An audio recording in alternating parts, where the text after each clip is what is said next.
Bismillahirrahmanirrahim. Assalamu alaikum dear students. How are you? I hope you'd be fine. This is chapter number 9, A Voice in the Dark of your textbook New Oxford Modern English Book 7 और आज हम करने वाले हैं इसकी exercise सी, क्योंकि हम question answers complete कर चुके हैं। वर्ड मीनिंग एक्सप्लेनेशन आपको सब कुछ मैंने करा दिया है। अब हम करेंगे इसका grammar part in which we are going to learn adverb phrases. ठीक है, तो सबसे पहले ये समझ लो कि एडवर्ब और एडवर्ब फ्रेज में डिफरेंस क्या होता है। यहाँ पर आपके पास दो सेंटेंसेज हैं, the ladies ate hurriedly, the ladies ate in a hurry. आपको पता है एडवर्ब का काम क्या होता है, इट मॉडिफाइज दी वर्ब। ठीक है, वो वर्ब को मॉडिफाई करता है, वर्ब के बारे में एक्स्ट्रा इन्फॉर्मेशन प्रोवाइड करता है कि आपका जो वर्ब है उसकी प्लेस या टाइम या मैनर, किस मैनर में मतलब आपका जो वर्ब है वो टेक प्लेस हुआ है। ठीक है, तो अब यहाँ पर मैं कह रही हूँ द लेडीज़ एट हरिडली, ख़वातीन ने जल्दी जल्दी खाया। जल्दी जल्दी, हरिडली मीन्स जल्दी जल्दी खाया। The ladies eight in a हरी, ख़वातीन ने जल्दी जल्दी खाया। उर्दू में अगर बात करेंगे तो दोनों की मीनिंग सेम है, लेकिन ये हमारे पास एडवर्ब है और ये हमारे पास एडवर्ब फ्रेज़ है। तो देखो, जो हमारे पास सिंगल वर्ड होता है वो हमारे पास वर्ड क्लासेस में आता है, यानी कि जो हम पार्ट्स ऑफ स्पीच पढ़ते हैं जिसमें हमारे पास 8 पार्ट्स ऑफ स्पीच आते हैं, तो अगर वो सिंगल वर्ड पर मुश्तमिल है तो वो आपके पास एडवर्ब होगा। ठीक है, और अगर more than one word as an adverb act कर रहा हो तो उसको एडवर्ब फ्रेज कहेंगे। ठीक है, तो बस इसका मतलब क्या हुआ कि वन वर्ड अगर एडवर्ब है तो वो एडवर्ब है, मोर देन वन वर्ड एडवर्ब है तो वो एडवर्ब फ्रेज है। अब यहाँ पर आपके पास इन अ हरी, ये क्या बन गया, आपके पास एक एडवर्ब फ्रेज बन गया। तो इसका मतलब ये हुआ कि an adverb phrase is a group of words without a verb. इसके अंदर कोई वर्ब नहीं होगा, वर्ब शामिल नहीं होता इसमें। ठीक है, and therefore making incomplete sense which does the work of an adverb. ठीक है, अब इसके अंदर जो सेंस है वो भी कंप्लीट नहीं होता। अगर मैं आपसे इन आ हरी कहूँ तो ये कोई सेंटेंस नहीं है कंप्लीट। ठीक है, तो फ्रेज के अंदर यही होता है कि वो मोर देन वन वर्ड होता है बट उसके अंदर कंप्लीट सेंटेंस नहीं होता। ठीक है, लेकिन एक एडवर्ब जैसे एक्ट करेगा। जैसे यहाँ पर हमारे पास कुछ एग्जाम्पल्स हैं, at last we heard its whistle. At last, तो यहाँ पे क्या है, मोर देन वन वर्ड है, आखिरकार हमने वो विसल सुन ली।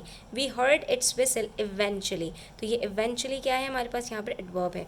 Eight that place we could dismount, तो देयर वी वुड डिसमाउंट, तो यहाँ पर ये देयर क्या है आपके पास एडवर्ब है और एट दैट प्लेस आपके पास एडवर्ब फ्रेज है। इसी तरह से एट लास्ट और इवेंचुअली दोनों का मीनिंग सेम है, ये एडवर्ब है और ये एट लास्ट आपके पास एडवर्ब फ्रेज है। ठीक है, उसके बाद आ जाइए इसका क्वेश्चन नंबर 1। उसमें हमसे कह रहे हैं find the adverb phrases in the following. आपके पास कुछ सेंटेंसेस हैं, उसमें आपने एडवर्ब फ्रेजेस को फिगर आउट करना है। ठीक है, फाइंड आउट करना है। तो जैसे आपको बताया एग्जाम्पल में, Gibran wrote the poem with great feeling. ठीक है, अब देखो यहाँ पर जिब्रान रोट, सबसे पहले आपने आइडेंटिफाई करना होता है वर्ब। वर्ब के को जो मॉडिफाई करेगा वो एडवर्ब होता है। ठीक है, तो जिब्रान का काम है यहाँ पर राइटिंग। जिब्रान ने लिखी पोम, कैसे लिखी, विद ग्रेट फीलिंग। तो ये जो उसने कैसे लिखी, जो मैनर डिस्क्राइब कर रहा है, ये एडवर्ब फ्रेज है आपके पास। ठीक है, तो ये हाउ के आंसर में आएगा कि हाउ डिड ही राइट, उसने कैसे लिखी, तो ये विद ग्रेट फीलिंग आपके पास ये एडवर्ब फ्रेज होगा। The train whistled and pulled out at a slow speed.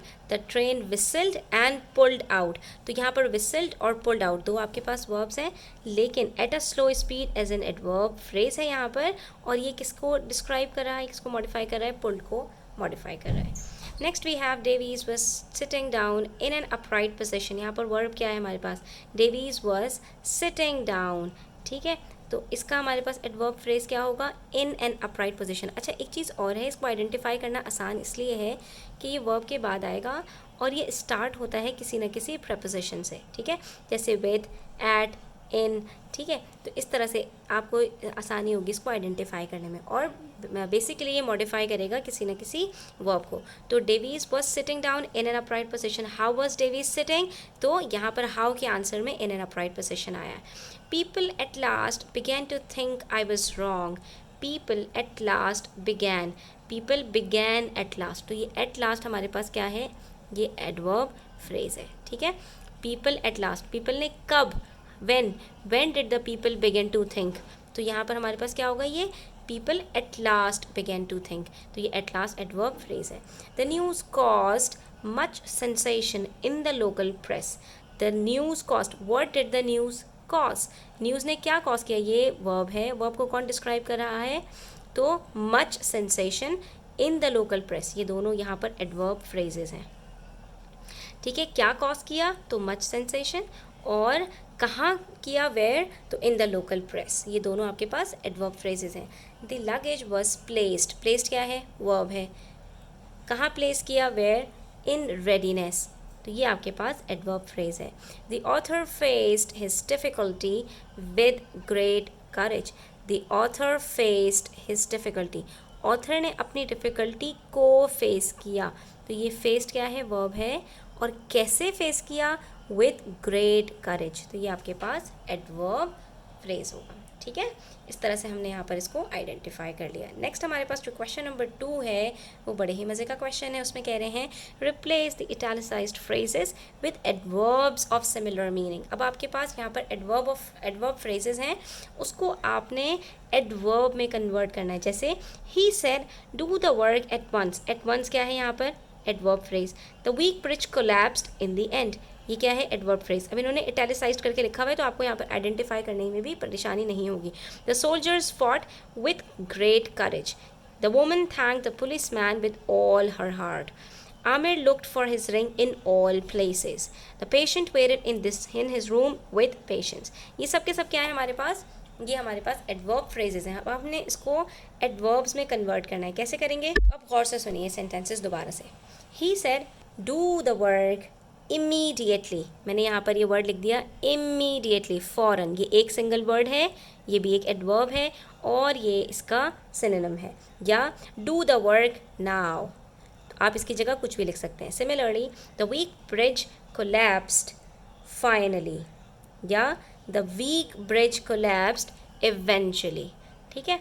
The soldiers fought with great courage, तो यहाँ पर आप क्या कह सकते हो, the soldiers fought courageously, with great courage को हटाकर आप यहाँ पर लगा सकते हैं करेजसली, या ब्रेवली भी आप यहाँ पे लगा सकते हैं। उसके बाद the woman thanked the policeman with all her heart, अब विद ऑल हर हार्ट की जगह पर बहुत सारे वर्ड्स आ सकते हैं, जैसे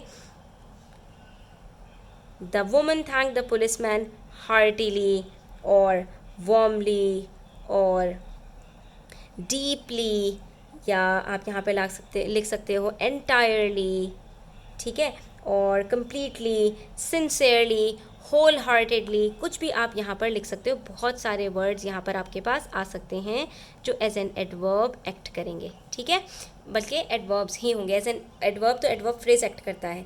अच्छा जी, उसके बाद है हमारे पास यहाँ पर Aamir looked for his ring in all places means everywhere, everywhere is a single word, ठीक है, बेशक कंपाउंड वर्ड है लेकिन ये एक ही वर्ड है और ये एडवर्ब है, एडवर्ब फ्रेज नहीं है। या आप यहाँ पे यूज़ कर सकते हो Aamir looked for his ring in all places widely, हर जगह, ठीक है, वाइडली का मतलब भी यही होता है।